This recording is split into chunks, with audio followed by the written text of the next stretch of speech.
Hi, I am Muzammil Shahzad and I am a former army officer. Okay, आज जो हमारा GTO का group discussion का जो या लेक्चरेट भी इसको आपको लेक्चर का भी टॉपिक दे सकता है जीटीओ, या फिर आपको ग्रुप डिस्कशन का भी टॉपिक दे सकता है। तो ये है जेंडर के रिलेटेड। आजकल जेंडर की काफ़ी ज़्यादा बातें हो रही हैं, या फिर अभी रिसेंटली अगर आपने देखा हो कि एक कॉमस्टेड यूनिवर्सिटी है, उसका पेपर आया है एक जेंडर रिलेटेड है और बहुत कंट्रोवर्शियल पेपर था। एनीवे हम उसको डिस्कस नहीं करना चाहते, लेकिन हम जेंडर को डिस्कस करते हैं क्योंकि हर साल जीटीओ जो है वो ये ग्रुप डिस्कशन का टॉपिक लेते हैं या फिर लेक्चर का टॉपिक लेते हैं कि फेमिनिज़म के बारे में बात करें। तो फेमिनिज़म के बारे में बात करने से पहले तो हमें ये पता होना चाहिए कि ये जो जेंडर है, ये जेंडर क्या चीज़ है।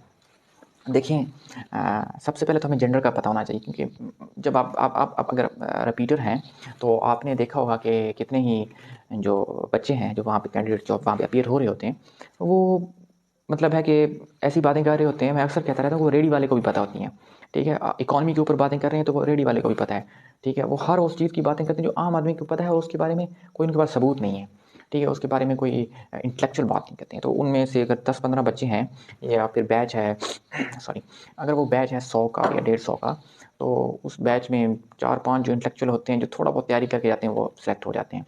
बहुत से लड़के कहते हैं कि ये लक वाली बात है, तो ये चीज़ें ऐसी नहीं होती हैं।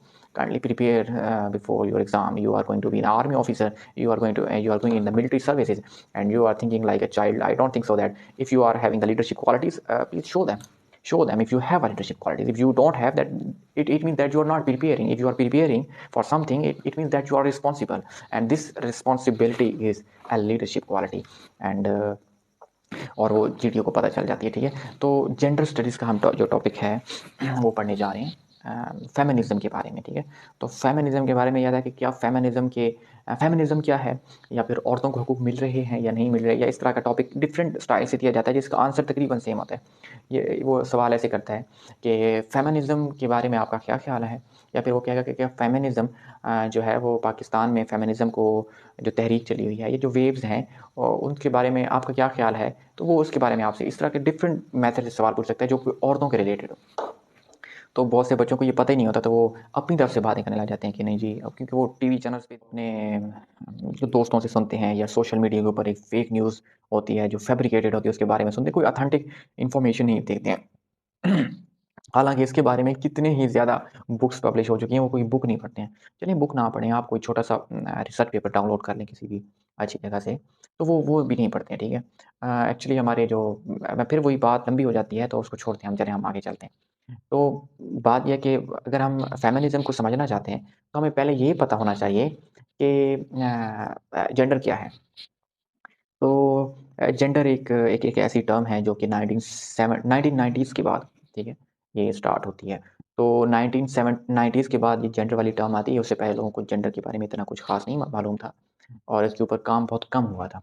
तो लेकिन जो फेमिनिज़्म है वो स्टार्ट हुआ है 1848 से थोड़ा पहले, ठीक है। तो हम फेमिनिज़्म को थोड़ा-सा उसकी हिस्ट्री को देख लें, फिर उसके बाद हम आगे चलते हैं कि फेमिनिज़्म के बारे में आपका क्या ख़्याल है। और मैं I'm damn sure that you will change your views about the feminism, because it is not that much bad thing if you are thinking that कि ऐसी कोई चीज़ है जो फेमिनिज़्म बड़ी बुरी चीज़ है, ऐसी कोई चीज़ नहीं होती है। हम इसके बारे में अभी स्टार्ट करते हैं। तो 1948 सॉरी 1848 में अमेरिका में 1848 से पहले ये था कि उस टाइम में या उससे पहले या उसके बाद में भी अमेरिका में औरतों को जो है ना हकूक़ नहीं मिलते थे। हकूक़ क्या थे कि औरतों को आज़ादी नहीं थी कि वो वोट दे सकें। उनके पास राइट टू वोट नहीं था। उनके पास जो है ना उनके पास ये था कि वो जब एम्प्लॉयमेंट कर नहीं था कि वो सरकारी मुलाज़मत हासिल नहीं कर सकती थीं। ये अमेरिका की बात कर रहा हूँ, यूरोप की भी बात कर रहा हूँ और पूरी दुनिया की एक्चुअली बात कर रहा हूँ। लेकिन ये फेमिनिज़्म कहाँ से स्टार्ट हुआ, मैं यूरोप और अमेरिका की से स्टार्ट होता है, तो वहाँ से स्टार्ट कर रहा हूँ। तो अभी 1848 में एक औरत है जिसका नाम था सैंडी। उन्होंने क्या किया कि 1848 में सेनेका फॉल्स कन्वेंशन में एक कन्वेंशन हेल्ड की और उधर जो है ना उन्होंने डिक्लेयर किया कि हर औरत जो है वो बराबर है। हर औरत जो है उसको बराबर के हकूक़ दिए जाएँ, इक्वल राइट्स दिए जाएँ और हर औरत को हक है कि वो वोट दे सके। हर औरत को हक है कि वो एम्प्लॉयमेंट हासिल कर सके। तो ये चीज़ जो है ना वो उन्होंने फिर उसके पार्लियामेंट में पेश किया, जो कि यूएस का पार्लियामेंट है, जिसे हम कहते हैं हाउस ऑफ रिप्रेजेंटेटिव्स। तो उन्होंने हाउस ऑफ रिप्रेजेंटेटिव्स में अपना जो है ना उन्होंने फिर हाउस ऑफ रिप्रेजेंटेटिव्स में अपना सारा जो है वो पेश किया। जैसे हमारा पार्लियामेंट है या फिर हम कहते हैं सेनेट कह लेते हैं, ठीक है। तो सॉरी, लोअर हाउस है हाउस ऑफ रिप्रेजेंटेटिव्स और यूनाइटेड स्टेट्स की कांग्रेस का। तो उन्होंने कांग्रेस में बिल पेश किया। तो उन्होंने कहा कि हमें जो है ना अब राइट टू वोट दिया जाए। उससे पहले औरतें कहीं भी जो है ना वो नहीं देती थी अपने वोट। तो ये हुआ कि उस टाइम जो है उनको हकूक़ नहीं मिल रहे थे। वो बार-बार पेश कर रही थी, तो कोई ना कोई उनके सामने कोई रेज़िस्टेंस क्रिएट हो रही थी। हम उस रेज़िस्टेंस को जो है ना बहुत नहीं पढ़ते हैं, क्योंकि वो बहुत ज़्यादा लंबी हो जाएगी वीडियो, तो हम इसको थोड़ा शॉर्ट कर लेते हैं। तो जो सैंडी थी उसने अपनी कुछ औरतों के साथ, जो कि 300 थीं, 300 उनकी तादाद थी, उनमें कुछ मर्द भी शामिल थे, जो चाहते थे कि औरतों को हकूक़ मिले जाएँ यार, क्यों ना उनको एम्प्लॉयमेंट दी जाए। तो जब उनको एम्प्लॉयमेंट तो उन्होंने जो है बार-बार जो है ना किया, एहतजाज भी करती रहीं और अपने हकूक़ माँगती रहीं। तो 1918 में जाके उनको राइट टू वोट दिया गया। 1918 में पहले यूरोप में दिया गया और 1920s में 19th अमेंडमेंट में करके यूएस कॉन्स्टिट्यूशन में उनको राइट टू वोट दिया गया। उसके बाद ये इसको हम कहते हैं फर्स्ट वेव ऑफ फेमिनिज़्म। तो सेकंड वेव ऑफ फेमिनिज़्म थोड़े दिनों बाद स्टार्ट होती है और उसमें ये होता है कि औरतों को राइट टू वोट तो दे दिया गया, लेकिन उनको एम्प्लॉयमेंट नहीं मिल रही थी। एम्प्लॉयमेंट का राइट तो मिल गया, ठीक है, लेकिन उनको एम्प्लॉयमेंट मिल नहीं रही थी। उनको इक्वली ट्रीट नहीं किया जा रहा था। उनको घर में जो है डोमेस्टिक वायलेंस किया जा रहा था, उनके साथ ज़्यादतियाँ की जा रही थी। उनके साथ रेप केसेस वही आ रहे थे। मतलब है कि लोगों का माइंडसेट नहीं चेंज हुआ। मतलब हमने कानूनी तौर पे उन्होंने ये काम कर लिया कि अपने हकूक़ हासिल करना स्टार्ट हो गया, उनको मिल गया थोड़े बहुत, ठीक है? लेकिन उनको जो है वो नहीं मिला जो उनका हक था। और वो हक था उनकी ऑपरेशन ख़त्म करना, उनका डोमेस्टिक वायलेंस ख़त्म करना, डिस्क्रिमिनेशन ख़त्म करना। और डिस्क्रिमिनेशन जो है वो ख़त्म नहीं हो रही थी। तो इससे यहाँ से सेकंड वेव ऑफ फेमिनिज़्म मतलब है दूसरी जद्दोजहद या दूसरी जहद यहाँ से कह सकते हैं, या कोई दूसरी कोशिश स्टार्ट हुई। और औरतों ने कहा कि हमें हकूक़ दिए जाएँ। तो उसके बाद ये हुआ कि उनको कुछ हकूक़ मिले, ठीक है।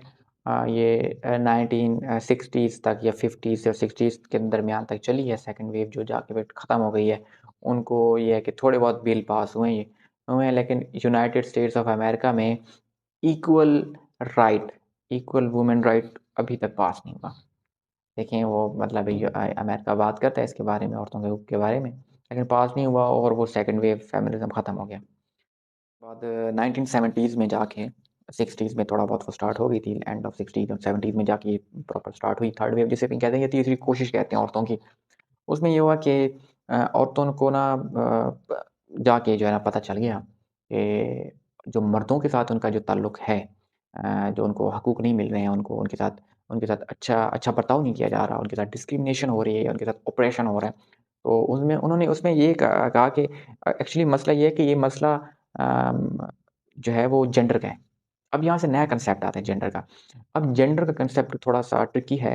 मैं चाहूँगा कि आप थोड़ा गौर से सुनें इस चीज़ को। ठीक है, यहाँ से फेमिनिज़्म जो है जेंडर में दाखिल हो जाती है, जिसे आजकल हम इसके बज़वर्ड भी सुनते हैं, gender discrimination, gender equality, myth of gender equality. ये चीज़ें हम सुनते रहते हैं। अगर आप थोड़ा बहुत अखबार पढ़ते हैं या फिर कोई सोशल मीडिया को ऐसी कोई ग्रुप्स वगैरह जॉइन किए हुए हैं या पेजेस वगैरह लाइक किए हुए हैं जहाँ पे ऐसी चीज़ें आती हैं। तो जेंडर के बारे में थोड़ा-सा ऐसा कंसेप्ट थोड़ा ट्रिकी है, तो जेंडर के बारे में हम थोड़ा-सा पढ़ते हैं, अब जहाँ से जेंडर स्टार्ट होता है। कि क्योंकि थर्ड वेव ऑफ फेमिनिज़्म जो आखिरी कोशिश हुई थी, आखिर में सॉरी थर्ड कोशिश, तीसरी जद्दोजहद जो हुई थी, उसमें एक जेंडर का बड़ा रोल है। तो जेंडर क्या है? ये एक ऐसी चीज़ है जो आजकल के दौर में बहुत ज़्यादा इन है, तो आपको उसको समझने की ज़रूरत है। देखिए हमारे पास 2 चीज़ें होती हैं, एक होता है सेक्स, तो आप कहते हैं कि he is male by sex. वो आदमी लगता है फिज़िकल नेचर से, जैसे मेरी दाढ़ी है और तो मैं एक मर्द लगता हूँ, ठीक है। इसी तरीके से बहुत से लोग ऐसे हैं जो कि मर्द मतलब औरतें हैं फॉर एग्ज़ाम्पल, तो वो जब आप उनको देखते हो तो आपको पता चलता है बाल बड़े हैं, उनको उनकी जो है ना चेस्ट है और उनकी जो फिज़िकल नेचर है, उससे ये पता चलता है कि ये जो है ना औरत है। तो औरत आपको देख के पता चल जाता है, इसे हम कहते हैं सेक्स, ठीक है? मतलब ये औरत एक सेक्स है और मर्द एक सेक्स है। अच्छा लेकिन जेंडर अब क्या चीज़ है? अब सेक्स आपको पता चल गया कि सेक्स ये है कि एक बंदा नज़र आ रहा है, मर्द है। ठीक है? एक बंदा नज़र आ रही है, एक बंदी नज़र आ रही है कि वो औरत है, तो इसे हम कहते हैं ये सेक्स जो इसका है वो मेल है या इसका सेक्स जो है फीमेल। लेकिन what is gender? It is a new concept and the buzzword and it's a very commonly used nowadays that gender equality नहीं है, जेंडर डिस्क्रिमिनेशन है and it is a right thing. तो जैसे gender equality नहीं है का मतलब है कि औरतों को हकूक नहीं मिल रहे, कहीं पे मर्दों को हकूक नहीं मिल रहे, तो एक ही शहर के अंदर 2 जेंडर्स को अलग-अलग हकूक नहीं मिल रहे। तो जेंडर का जो कांसेप्ट है वो इतना भी मुश्किल नहीं है। फॉर एग्ज़ाम्पल एक बंदा है, ठीक है? फॉर एग्ज़ाम्पल मैं अपनी एग्ज़ाम्पल दे देता हूँ। आपने अक्सर लोगों को देखा होगा या फिर हम ये है कि फॉर एग्ज़ाम्पल एक बंदा है और वो नज़र मर्द आ रहा है, या वो सेक्स में भी मर्द है, ठीक है? He can produce offsprings as well, वो बच्चे भी पैदा कर सकता है, वो शादी भी कर सकता है। ही इज़ कैपेबल कि वो मर्द है। लेकिन इस तरह की औरत है, आपने मैं आपको एग्ज़ाम्पल देके समझाऊँगा अभी आपको समझ आ जाएगा। आप बहुत कॉमन एग्ज़ाम्पल हैं। तो फॉर एग्ज़ाम्पल एक मर्द है, वो है भी मर्द, ठीक है? फिज़िकली भी वो मर्द है, he can produce offspring but वो फ़ील करता है internally that he is not a male, वो अपने आप को औरत समझता है। आपने अक्सर लोगों को देखा होगा, अक्सर लोगों को टीवी के ऊपर देखा होगा या फिर आपने इंटरव्यूज़ में देखा होगा, एक मोरू का इंटरव्यू है, उसमें एक लड़का है, जैसे एक असिस्टेंट कमिश्नर है आजकल, उनका नाम मुझे नहीं पता, याद नहीं है। वो जो है औरतों की तरह थोड़ा रिएक्ट करते हैं। एक्चुअली वो है मर्द लेकिन उसने खुद बताया कि वो मर्द है। He claim to be a man by sex but internally वो हरकतें जो करता है वो मतलब जो जो बिहेव करता है sorry I am so sorry for that word वो जो बिहेव करता है वो औरत की तरह बिहेव करता है। एक्चुअली उसके अंदर थोड़ी बहुत औरतों वाली क्वालिटीज़ पाई जाती हैं। क्योंकि वो इंटरनली जो है अपने आप को जो उसकी सोच है, जो इंटरनली जो उसकी रूह है, वो जो है वो फीमेल है। ऐसे लोग क्लेम करते हैं कि हमारे अंदर एक मेल बॉडी के अंदर एक फीमेल की रूह आ गई है, ठीक है? आई गेस आपको समझ आ गया होगा कि सेक्स वो होता है जो फॉर एग्ज़ाम्पल अपीयर में मर्द आ रहा है, नज़र आ रहा है, लेकिन जेंडर वो है जो इंटरनली वो बंदा फ़ील करता है। क्या वो चाहे बेशक मेल है या फीमेल है, चाहे वो सेक्स में, लेकिन इंटरनली वो मेल है कि नहीं मेल है, फीमेल है कि नहीं फीमेल है। फॉर एग्ज़ाम्पल एक एक मर्द है और उसको वो मर्द है और लेकिन वो क्या करता है कि वो उसको बाल बड़े करने हैं, उसे लिपस्टिक लगानी है, उसे लड़कियों की तरह कपड़े पहनने हैं, उसने बोलना भी लड़कियों की तरह है और थोड़ा बहुत उसके जो बात करने का स्टाइल है वो भी लड़कियों वाला है। तो वो इंटरनली उसका जो जेंडर है वो फीमेल है। ये एक नया वर्ड है और ये बहुत बड़ी मिसकंसेप्शन है और ये मैं इसके बारे में अपना भी रिव्यू एंड पे शो करता हूँ। उसके बाद आता है कि एक औरत है, उसके अंदर जो बॉडी है, वो औरत की है, शी कैन प्रोड्यूस ऑफ़स्प्रिंग, वो बच्चे भी पैदा कर सकती है।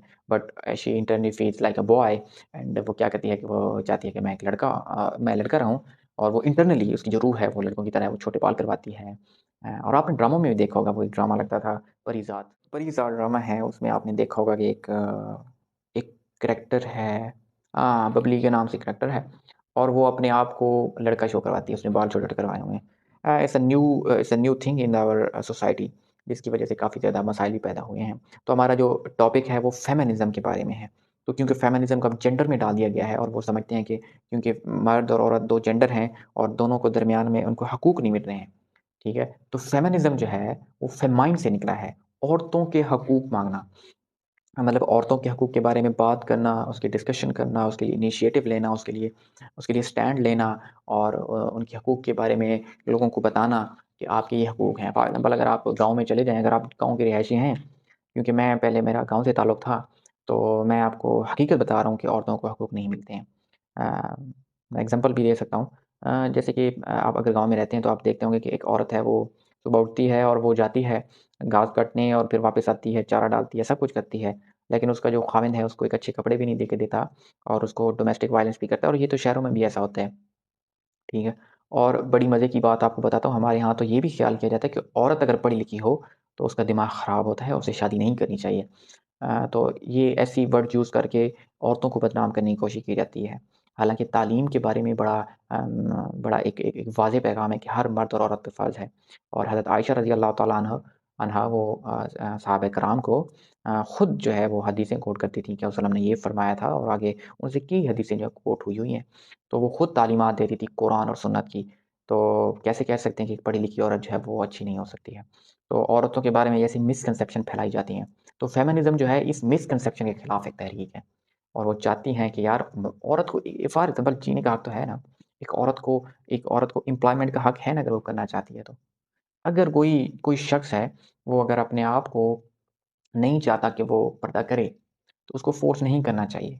अगर वो सोसाइटी की जो नॉर्म्स हैं, जो वैल्यूज़ हैं, उसके अंदर रहते हुए अगर वो रहना चाहते हैं कि फ़ेमिनिज़्म जो है वो पहली वेव आई थी।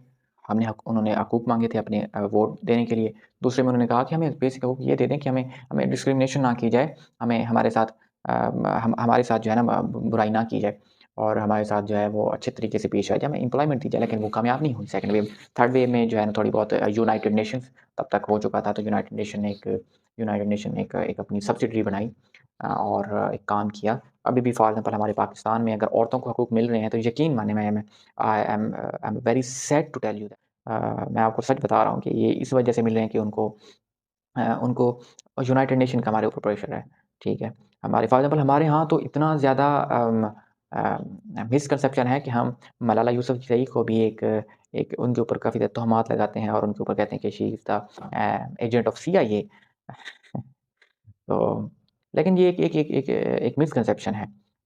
एक अच्छी औरत है और उसने स्टैंड लिया एक तालीम के लिए और उसका हक बनता है कि she should be appreciated and if you don't want to appreciate her, don't blame her and don't malign her image in the society. If you don't know, अगर आपने किसी के बारे में बात करनी है तो you have to study about her.